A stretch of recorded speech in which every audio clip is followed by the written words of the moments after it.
Hi there, this is Marielle Conception, your host of the My DPC Story podcast. Have you or someone you care about ever been burned by the U.S. healthcare system? If so, you are listening to the right video, because if you are listening, chances are the answer is yes. But the U.S. spends so much on healthcare. Why are so many Americans affected personally and especially financially by the healthcare system? Shouldn't that mean we have better healthcare access and treatment options? Shouldn't it be easy for us to be able to see our doctor when we need to instead of turning to the ER or urgent care? Historically, it's been seemingly impossible to answer these questions. But now that is changing through the direct primary care movement. This video that you have tuned into will bring you into the world of direct primary care and show you how physicians all over the country are changing the way they practice so patients from all backgrounds get the high quality care they need and deserve, which makes for both happy patients and physicians. Learn even more by subscribing to the My DPC Story YouTube channel. Find us on all major podcast platforms. Find us on socials at My DPC Story and at mydpcstory.com. There you can find resources including how to find a DPC doctor near you, conferences about DPC, DPC startup guides and advice, a store with DPC swag, and even a mapper showing where podcast guests are practicing. Thanks for tuning in to hear about this powerful movement. Now, on to the episode.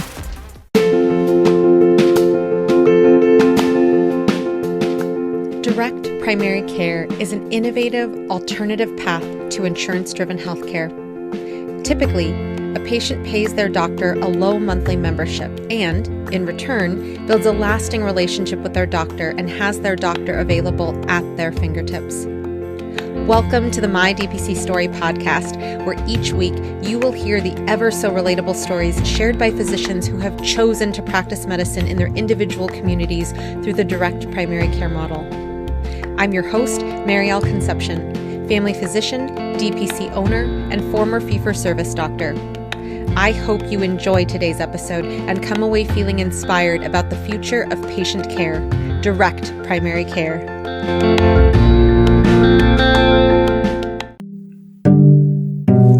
Dr. Agricola completed her bachelor's at Columbia University in New York, where she studied pre-medical sciences and music, before getting her medical degree at Yale School of Medicine in Connecticut. For residency, she completed a combined Med-Peds residency at the University of Rochester, New York, combined internal medicine and pediatrics program. There, she trained with an emphasis in community health and advocacy. She started at AltaCare in July of 2019. Welcome to the podcast, Dr. Agricola. Thank you so much, Marielle. It's a super pleasure to be here, and I really appreciate all of the work you do in highlighting our colleagues' practices across the country for DPC. Thank you for that. I want to get started with your location. Can you please share with us where are you located and a little bit about the demographics in your area? Sure. Yeah. So I'm in New York State. New York State is quite large, and people have different ideas of what that means. So if you say you're from New York, they kind of imagine you must live in Manhattan on the Empire State Building. But that's not where I'm currently located. So I'm in a region called Hudson Valley. It is close to New York, about 2 hours away from New York City. And so it's an interesting demographic because it's fairly rural. There's farmland. There's a lot of kind of salt of the earth folks that are born and bred in the Hudson Valley, but it's so close to New York City that you get a lot of commuters, you get a lot of people who maybe lived in the Bronx or Manhattan or Brooklyn and have now decided to move up into sort of quote unquote upstate to raise their families. And so it's a mixture of a variety of different kinds of people from all walks of life. And it's a neat place to live. It has wonderful hiking areas, and it's very beautiful. And it's not as upstate as other people might think of when you get all the way up towards Canada. So it's still close enough to being metropolitan that people go into the city and things. What's the population like in terms of, is it a lot of older families, younger families, a good mix? So it really is a good mix. There are some older kind of retirement communities pocketed along all in the Hudson Valley. There is a burgeoning kind of younger community in some of these kind of hip towns that individuals will settle in, in their young 20s or 30s without children, and a lot of art and a lot of interest kind of places where people from Brooklyn, for example, might come up, and there's cool museums and things like that. So yeah, it's kind of ranges from age, from really just a young till definitely some older communities as well. Now, in terms of your medical degree and training, you are a Med-Peds doctor. So can you tell us about your decision to choose Med-Peds over like family medicine or another specialty? Sure. Yeah. Med-Peds, I'm so happy to be Med-Peds. I just have such fun times in my training, and I'm happy to always carry the flag of Med-Peds, because people don't always know about Med-Peds. So Med-Peds is basically a residency training where you complete both the requirements for internal medicine and the requirements for pediatrics in the 4-year span. And I came upon Med-Peds when in medical school. I didn't know it existed, but when I was in medical school doing our rotations, I kind of started to get the sense that during my pediatrics rotation or my internal medicine rotation, some of these residents that I really gravitated towards or really were starting to feel like were mentors happened to be Med-Peds. And there was a really strong Med-Peds program, or there is a really strong Med-Peds program at Yale. And so I started to realize that I think I fit in with these people. And I think some of these, for whatever reason, there's kind of a je ne sais quoi about it that I was attracted to. And then there was the part of I really loved pediatrics. I really loved internal medicine, but I kind of felt like that there was sort of this artificial line drawn of somewhere between 18 and 22. There's something magical that happens that now, you transition into one world of medicine to go to another world of medicine. And to me, I really felt like it just made the most sense to be able to take care of the continuum of age. And so Med-Peds lent itself well to that as well. So, and then, in considering family medicine, my personal interest really wasn't in obstetrics, and it wasn't really in the prenatal care or delivery, or even too much of the surgical side of medicine. Although there was a fleeting moment in medical school where I thought maybe I'll be a surgeon, but I think everybody has those fleeting moments. So family medicine, I think there were parts of it, the training that didn't necessarily fit what I was looking for. And then the Med-Peds training as well, I really liked that it kind of delved deeper into both internal medicine and pediatrics with a little bit more ICU care and critical care, complex medical things, and then had this cool niche of transition medicine where in most Med-Peds programs, you have time spent thinking or caring for this population of children who had chronic diseases in childhood, like type 1 diabetes or survivors of childhood cancer or sickle cell disease or something, and really thinking about how do those individuals transition into adulthood and how to make that a special population. And so Med-Peds just kind of called out to me. And then there's the thing about just not being able to decide what you want to do with your life that Med-Peds is a really good fit for too, where it leaves tons of options open. And so there was times where I thought maybe I would be a subspecialist in, say, critical care or cardiology or something like that. And so Med-Peds kind of left all doors open. That's wonderful. And, I am sure has now allowed you to be a very well-rounded and adaptable DPC doctor.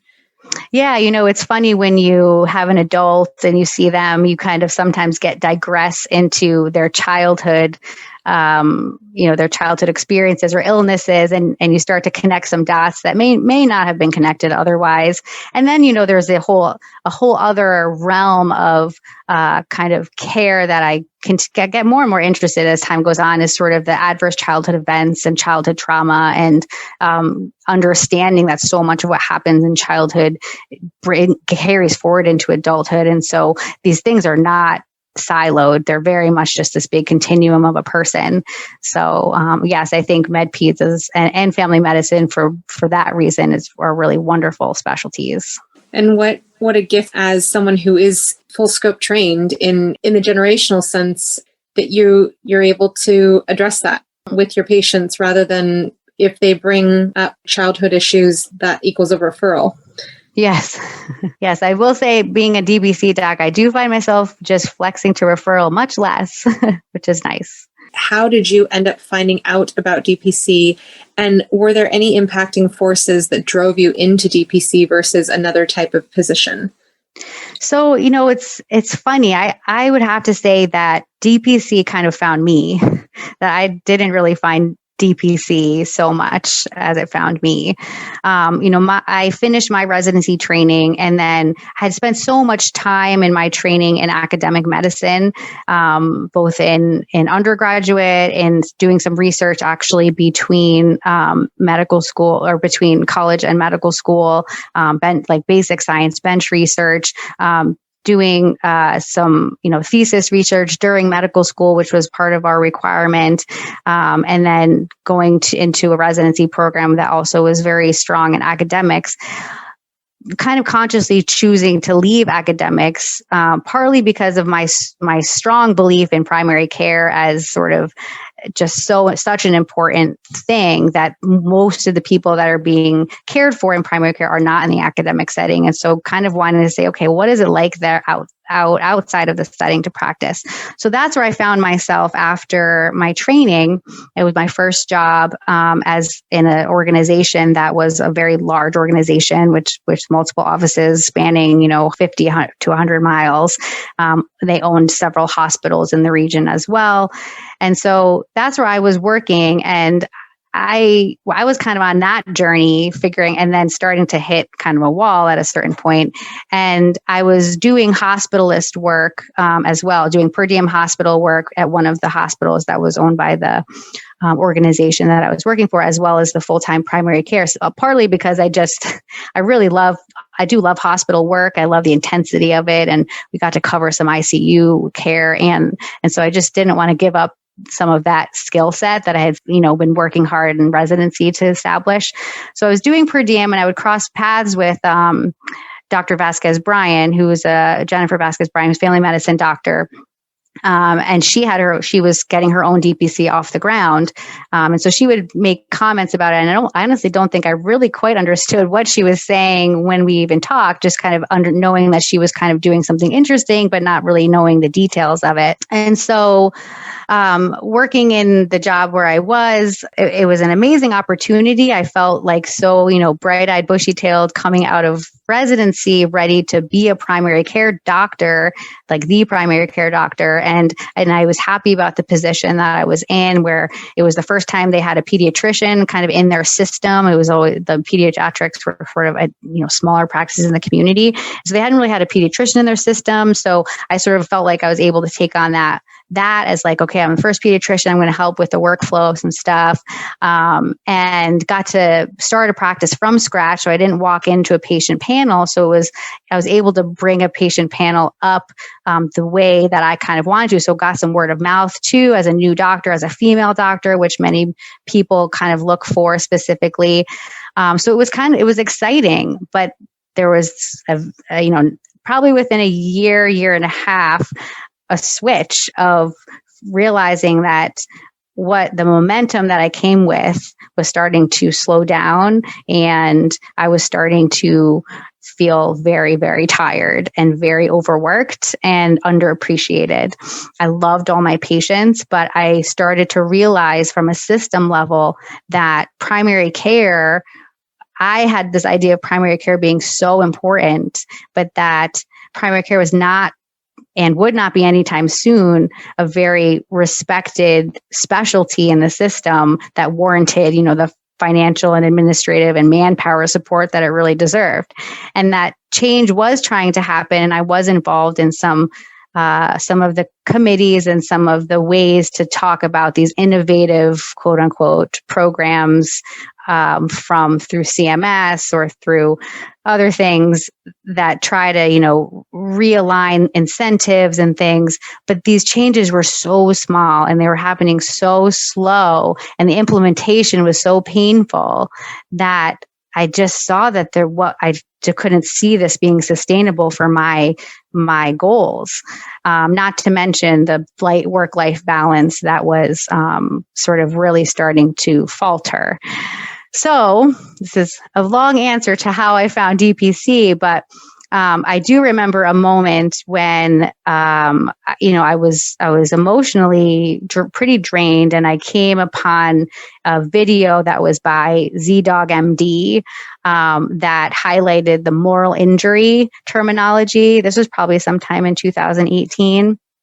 And that, I think the timing of when I saw the video and probably what was happening contextually really hit home. And putting a terminology to that of what I was feeling is sort of, when I heard that and heard him explain that, I said, whoa, this is a thing. And what's happening, what I'm feeling right now actually is like a concept. And so once I started to connect those dots, that was in 2018, after I had been working for about 2 years in the system, I started to realize, well, how am I going to get out of this? What is the next step? And so lots of different things crossed my mind of doing, just saying, all right, well, if primary care isn't ready to really go to a place that I wanted to go, maybe I need to do something else, be a hospitalist for a while, or maybe go just do pediatrics for a while, which is a little tiny bit more insulated, or do something else. And it was sad to even have to think about it, because I think naively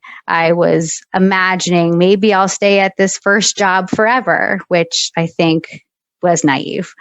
So talking with Dr. Jennifer Vasquez-Bryan, who was, kind of a colleague, I started to talk more specifically about DPC and said, hey, let's get more details, and kind of more excited about what she might be doing. And so she started the DPC, called All Too Care of Primary Medical Care, in 2016. And so over the couples of years that I was working in the more insurance-driven system, she was building her practice.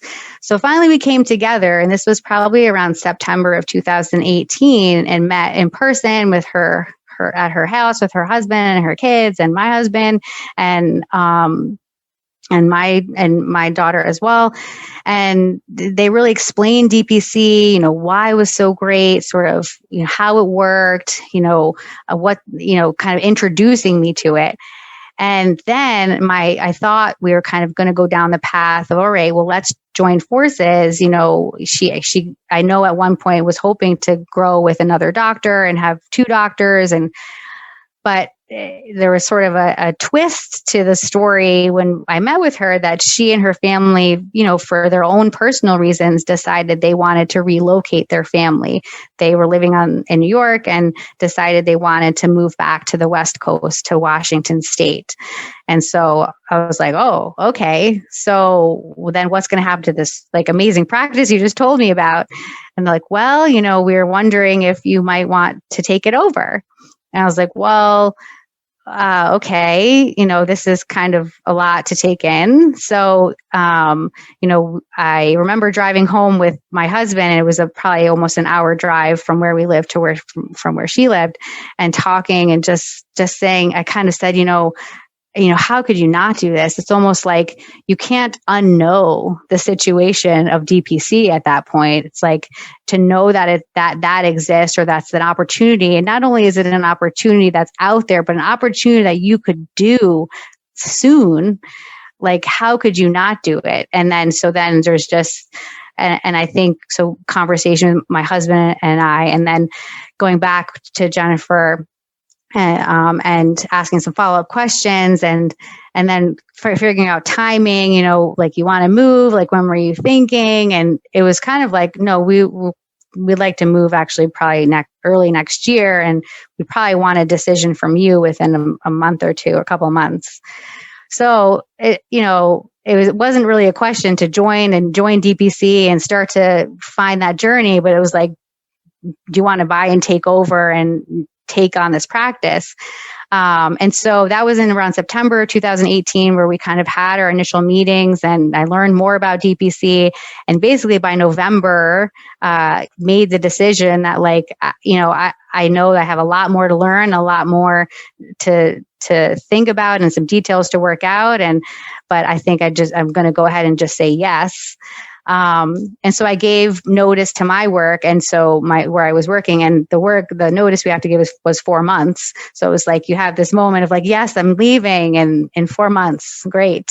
So that was in November. And so I worked, those 4 months I remember were very busy. It wasn't like you slow down the pace of what you're doing, even though you've given your notice. So you're still seeing all the patients. And then there's the awkward thing, at least in the kind of corporate medical setting, where you can't really tell them what you're doing or where you're going or what you're doing. You just kind of have to say, you can't really say anything. They don't want you to say anything to your patients. So kind of that awkward. And then basically gave my notice. And then in April, joined Dr. Vasquez, Brian, and had a couple months of transition. And then she and her family relocated July 1st, 2019. And DPC kind of just was there.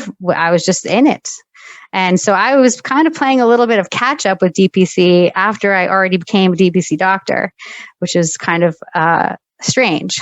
So there was definitely a lot of like imposter syndrome at the beginning, because it all kind of happened fairly quickly. And I guess in retrospect, I'm telling the story now, there was a sense of desperation, I think, because I realized there was not a sustainability to what I was doing. But at the same time, there was a clear just aligning of the stars of like, this is an amazing opportunity. And I trusted, I knew Jen from various interactions, and through our times together and conversations, I really did trust her. So I didn't feel like I had to vet every single thing of what she did to make her practice.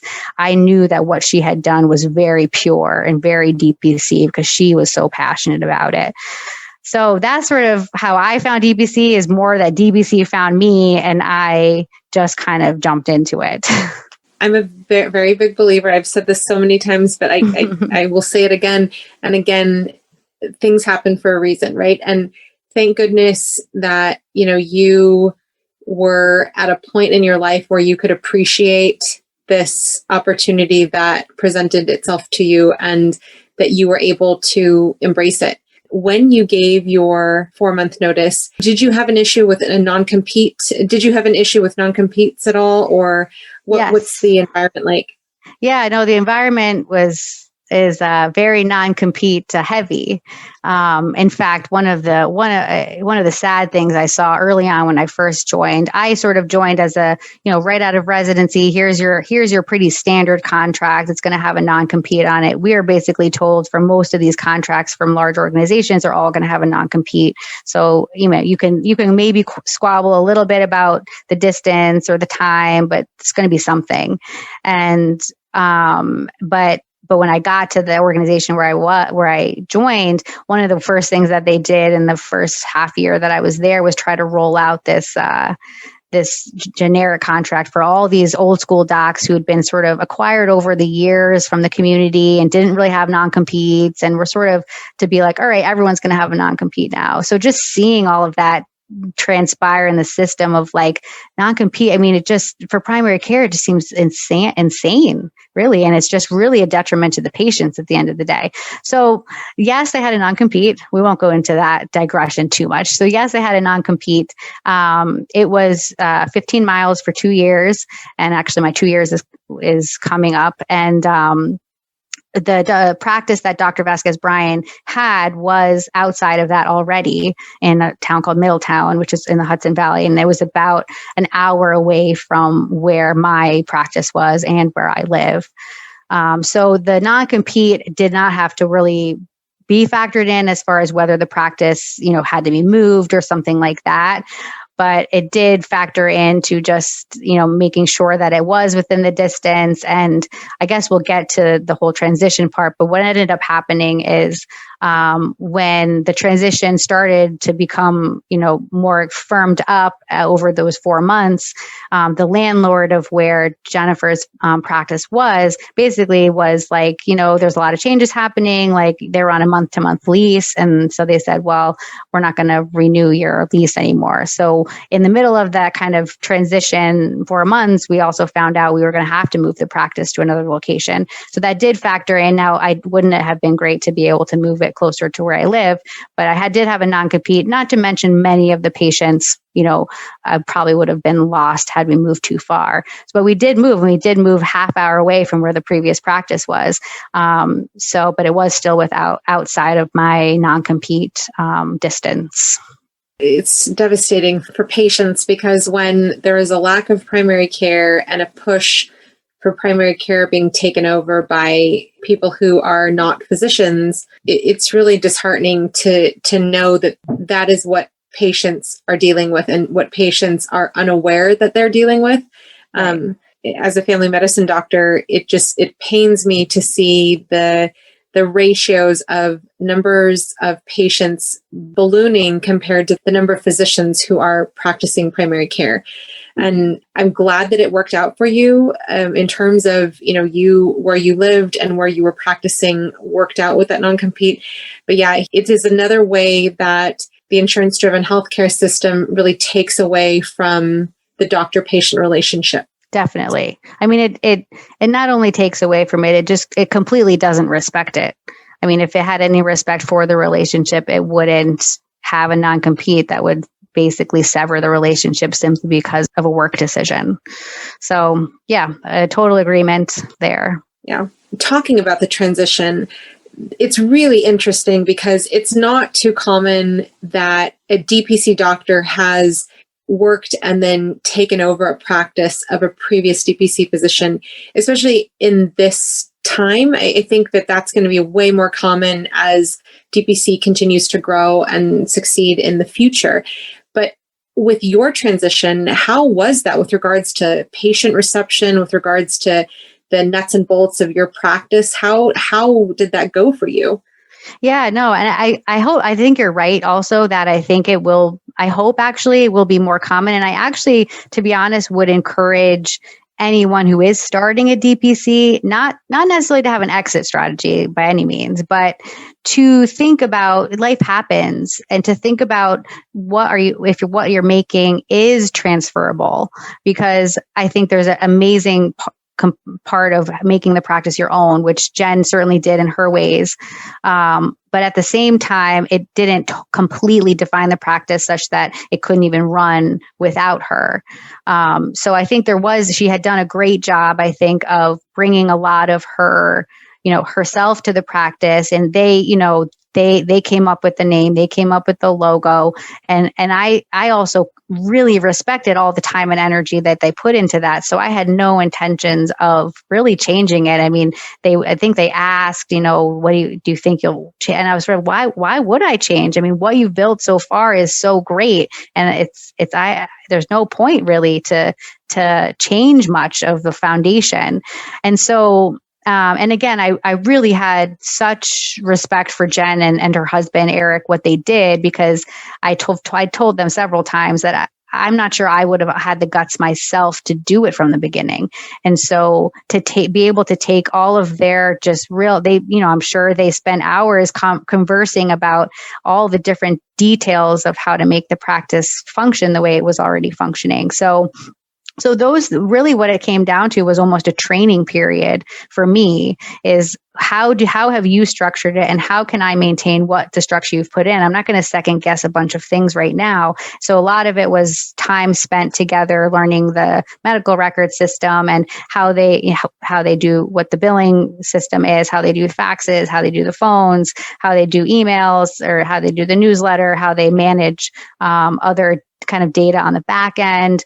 And so a lot of it was kind of almost a training, on the job training. And then as far as how patients, how it was expressed to patients. So Jen had notified them, I think around the February timeframe. So putting in context, like I didn't start there till April, but I had already given my notice by November. So by around the February timeframe, I think she kind of notified the patients in a newsletter about her and her family's desire to relocate. But, there was another doctor coming in to take over. And so was able to introduce me that way and what my training was and background and things.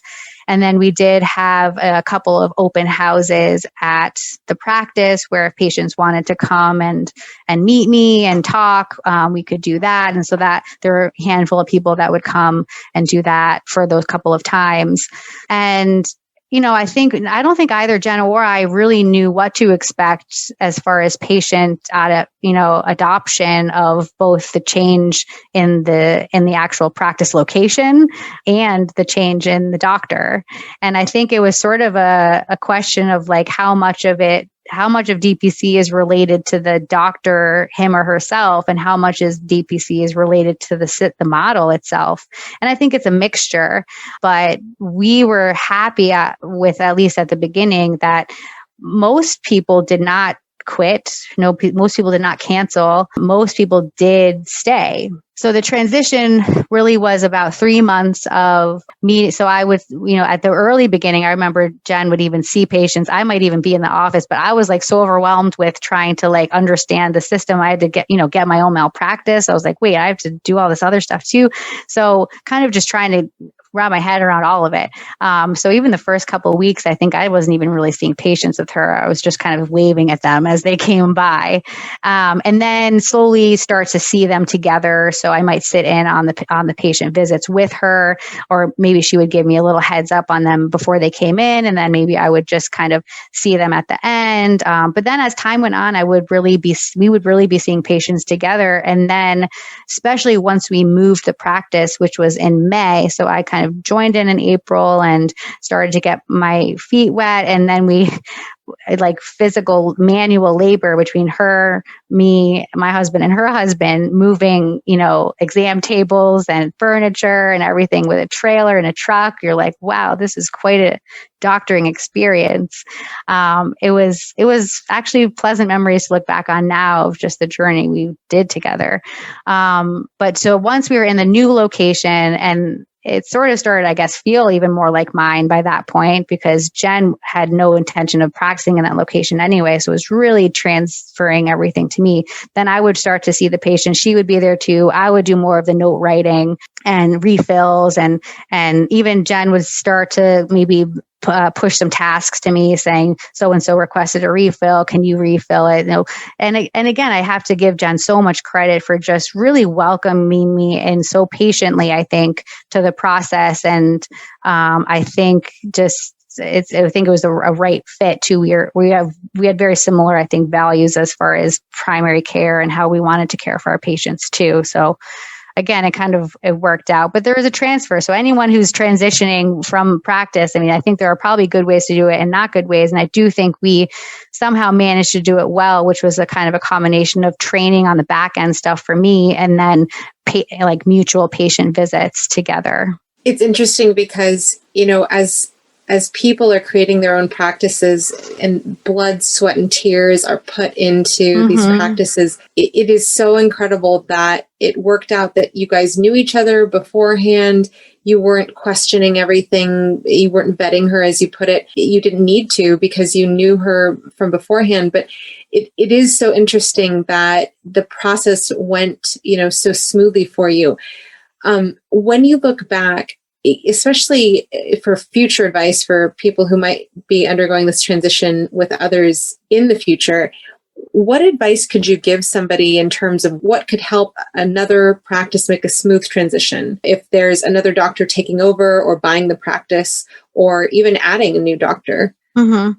Yeah, I think really getting all both on the same page about sort of, and having good communication. I think there was some back and forth where Jen would check in and say like, do you feel comfortable with that? Do you not feel comfortable with that? And so I think just having that openness about the transition, and I think also just a general patience, just for the fact that, two people do things differently. And so you're going to have some understanding that you have to let things go too. Like a transition is not the time to start trying to, flex your muscles kind of.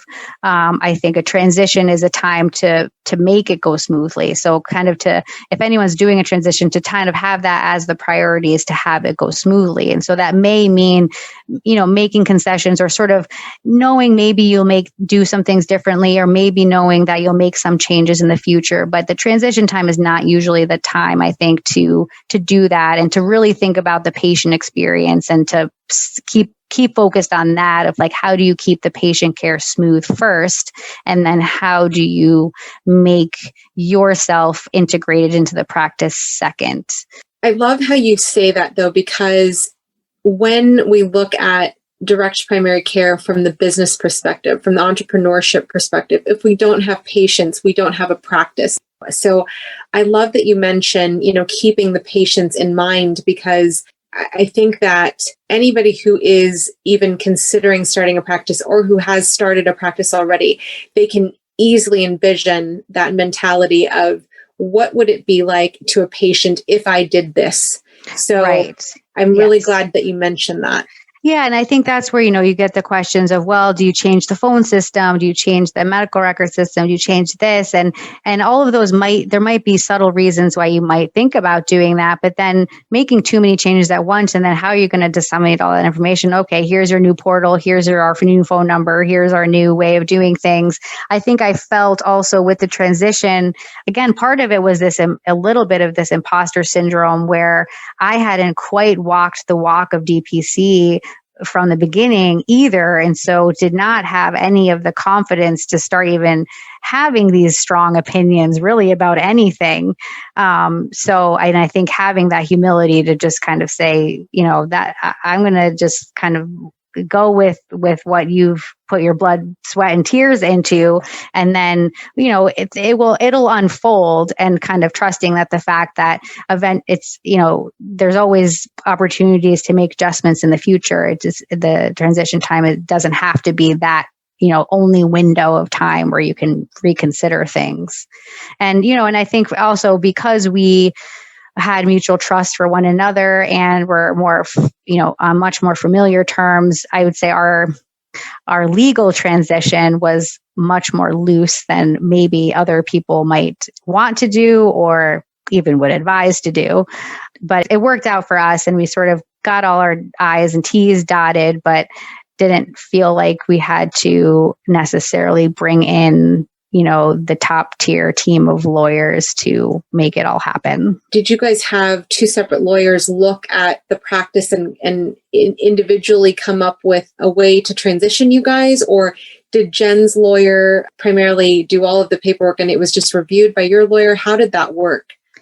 The transition wasn't really understood from the legal standpoint in the ways that we wanted it to, I guess. And so there was a little potentially more risk, I would say, if the lawyers put it in their terms, more risk in the way we did it, which is basically I took over. I didn't close up her shop and open mine. I joined her and then she left. So that's the way we decided to do it. For one, it was from a paperwork standpoint, made it easier for us from a PLLC business standpoint. And yes, there might have been a more amount of risk involved in that from a legal standpoint, but that's how we decided to do it. When you did transition and you were practicing at AltaCare on your own, what was your patient load like, and how did you were describing that there was some transition where you were slowly going into the visits with Jen, but when you were fully on your own, how was that transition to get everybody seen, quote unquote?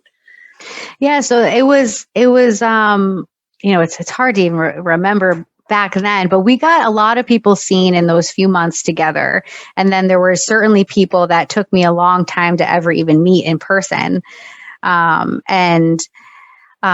lot of it was just kind of trying to learn the system on how to engage with people, send them messages, and kind of pick up on their appointments already scheduled, on the schedule later, and then people, calling with inquiries wanting to get scheduled. So once I was on my own, it was just kind of like trying to focus on who needs what, answer the messages, answer the appointments, make the appointments, meet the people, and really kind of just focus on that. And then really most people did get seen over those several months, at least after I was on my own. Within a few months, most of the people had at least been seen, I think. And my patient load, I took over the practice somewhere in the 150-ish range. There was some turnover, a handful.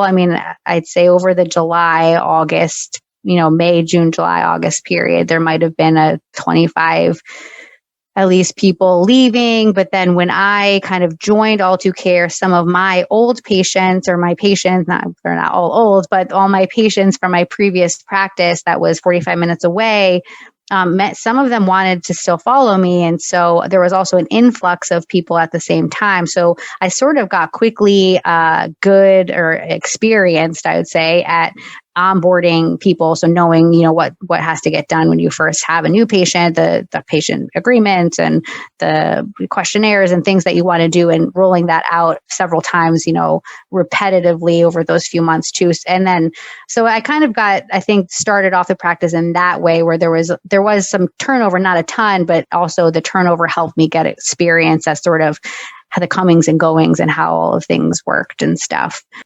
So yeah, the patient load was definitely way less in the sense of the number of people getting seen per day than what I would have been seeing in my previous practice. But there was a lot more sort of other learning and other things that I was trying to keep track of as well.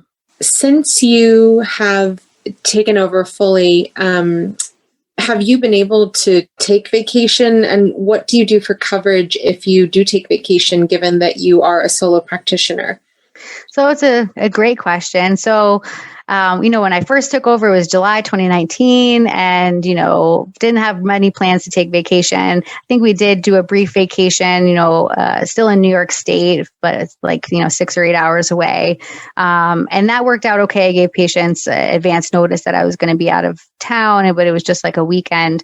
So I actually don't really have coverage firmed up as far as vacations, because not too long after that, there was coronavirus pandemic, and then really just kind of all staying local anyway. So to be honest, I haven't experimented with coverage, although there is actually a couple other DPC practices in the region, in the Hudson Valley region, that I think would have opportunities to just work it out. We just haven't, really had the need to hash out sort of a coverage workflow.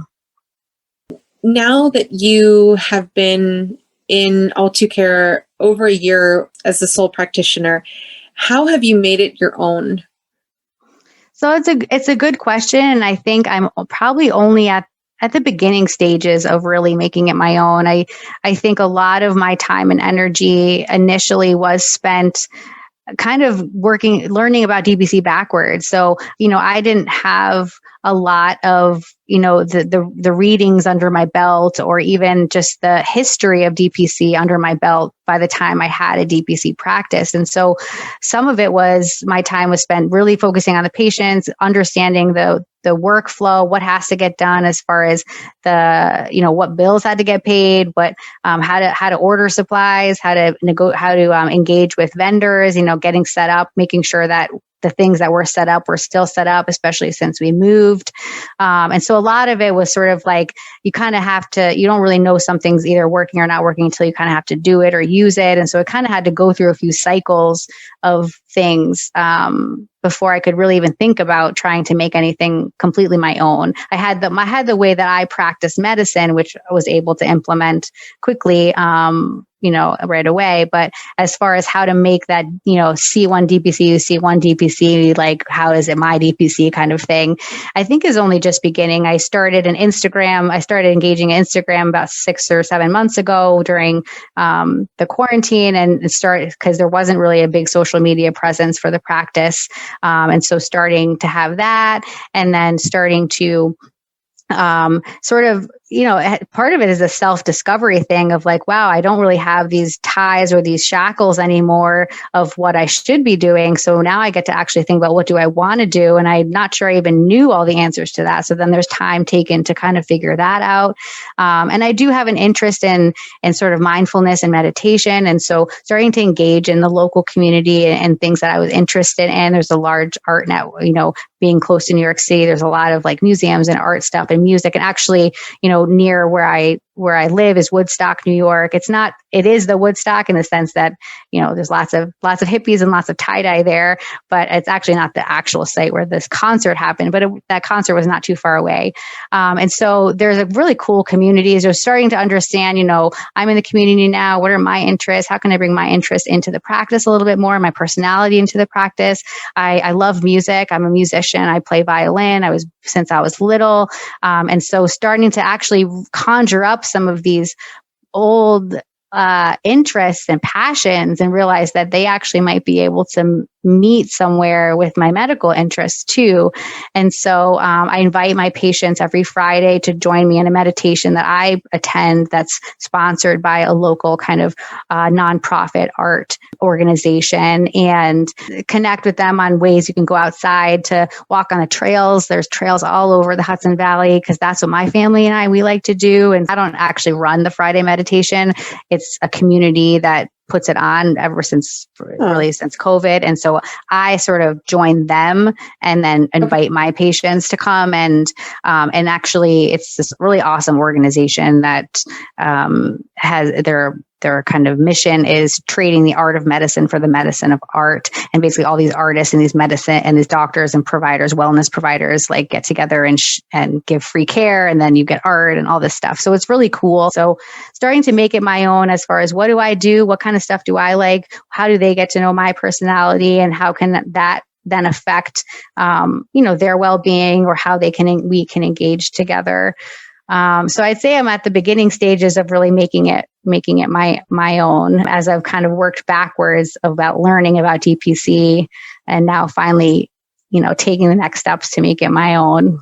With you sharing how you are a musician and with you now building in that uniqueness to your practice of having these meditative groups and incorporating that into your Fridays, has that also just fed your soul with regards to treating yourself as a person and allowing you to continue in your position?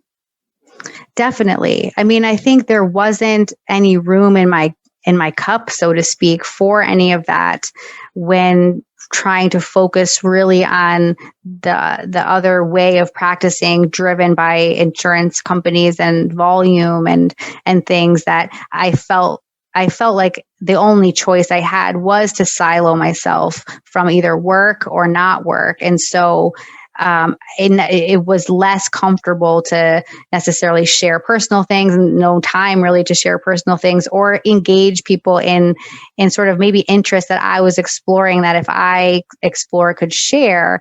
And so there's just so much more richness that can come from the relationship if there can be time to both search yourself on what feeds you, and then not even if it's not the same thing that is going to feed somebody else, but to recognize that feeding is important. So to then encourage it for other people.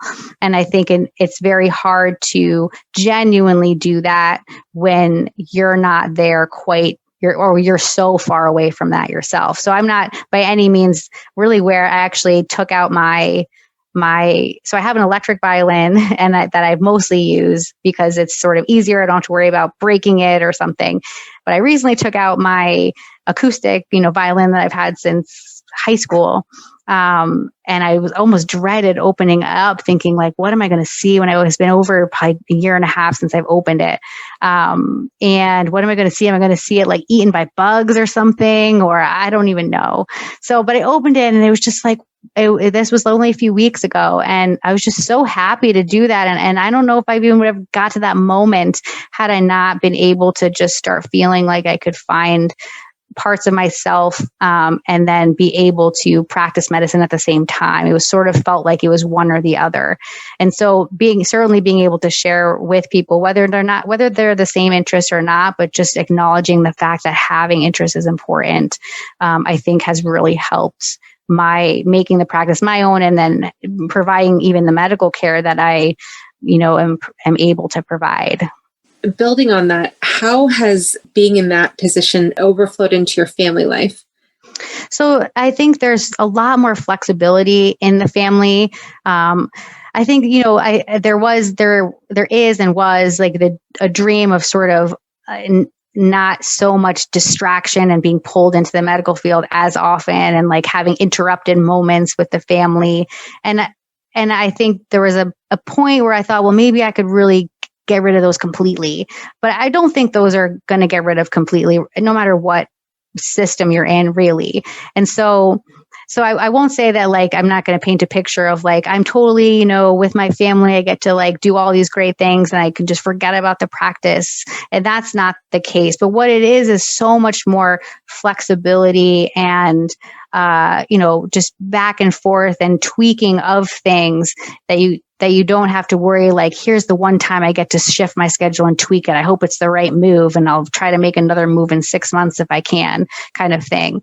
Where there's a lot more, you can kind of, it's almost like in clinical settings when you're doing like your quality improvement project where you're like, here's a tiny change, and then you get to study it again and make another small change and build on it. It's a lot more of this like that quality improvement on a micro scale that's able to happen in this kind of model because of the ability to have your interests and medical and all just kind of all in the same pot together.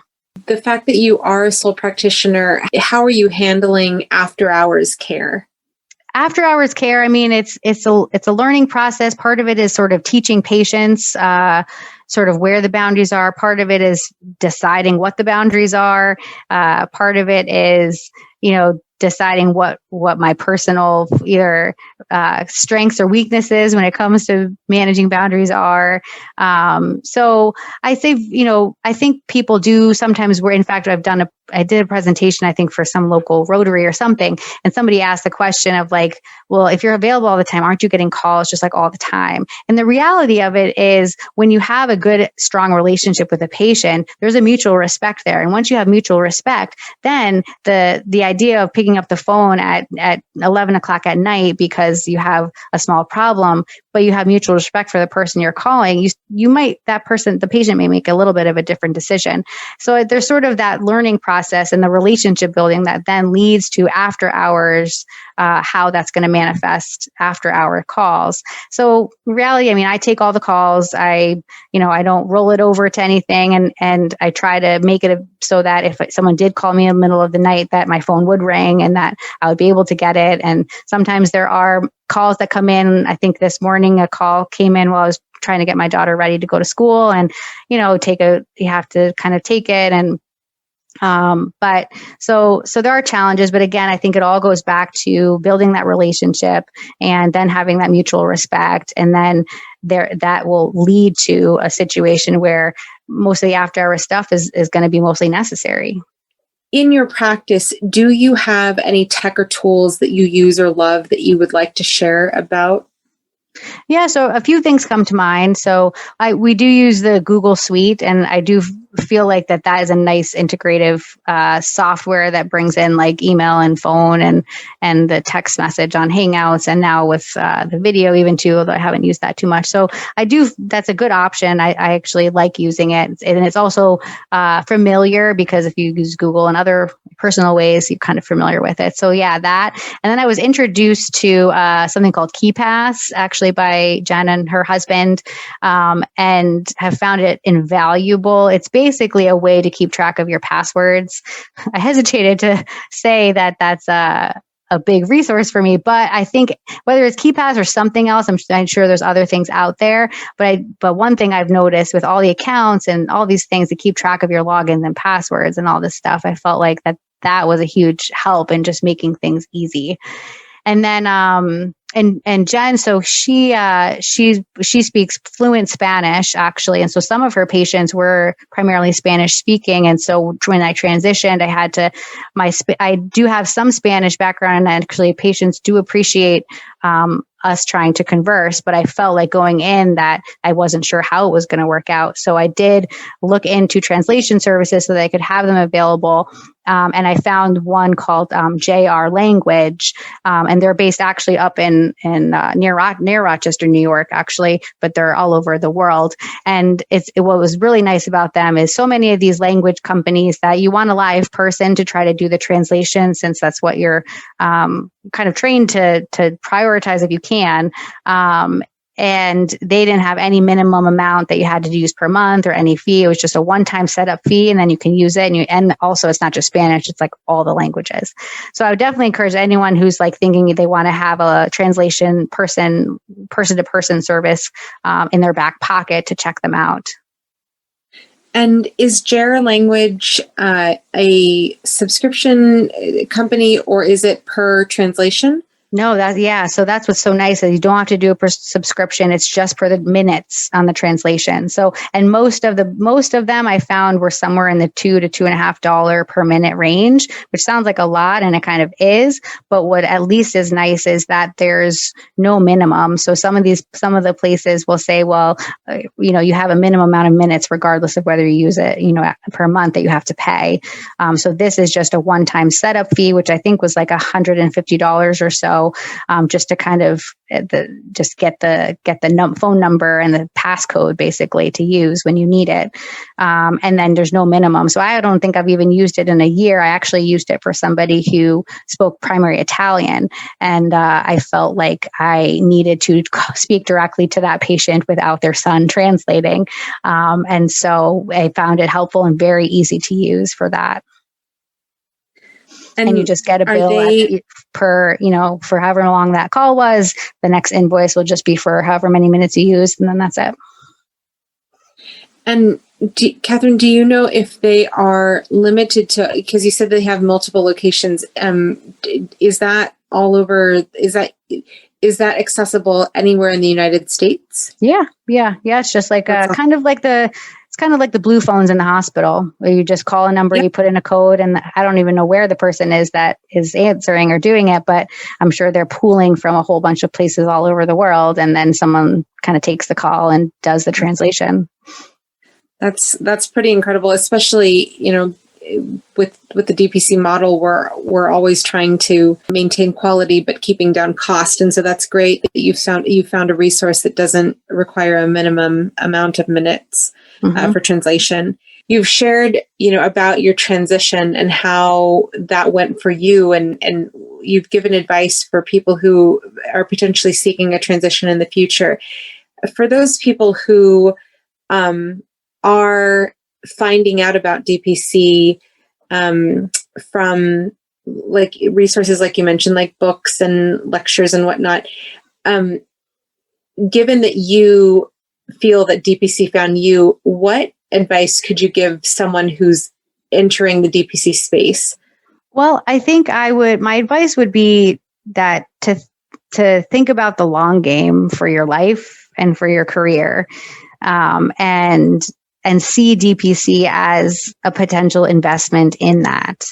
And that's sort of where I came from. And I think whether it was jumping in a transition or jumping in new, I think there's risk in both of those things, but that you have to think about the long game. And that's also how I feel about patient care. Is primary care is the long game also, and not the short game of get things controlled in a couple of months. It's the long game of get things controlled, get them uncontrolled, get them controlled again, it's the relationship over time. So the same for DPC. I think it's the long game, and it really might be a fit in that context.